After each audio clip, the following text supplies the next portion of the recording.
بسم الله الرحمن الرحيم الحمد لله رب العالمين والصلاة والسلام على من لا نبي بعد كسو دوادا ولا ليال مركالي إيا موقال كالي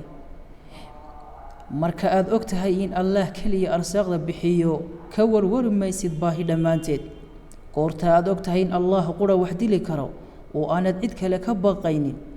marka aad laabta ku hayso nolosha inta aad doonto noolow in aad maalin laga qaadi doono dunidan korkeeda marka aad qalbiga galiso in adduunyadu in aanay marnaba isla ekaanayn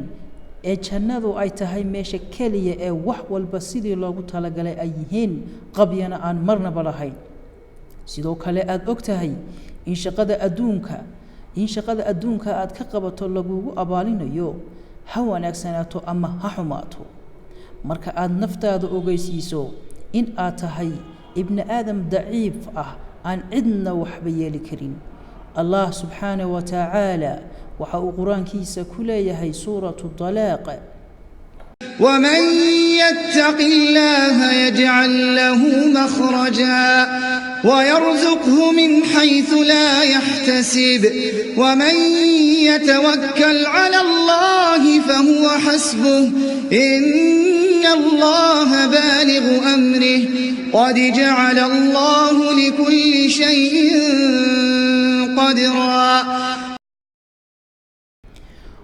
oo macnaheedu yahay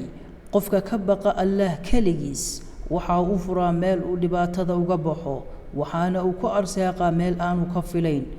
ruuxa Allah tolo saarta Allah ayaa ku filan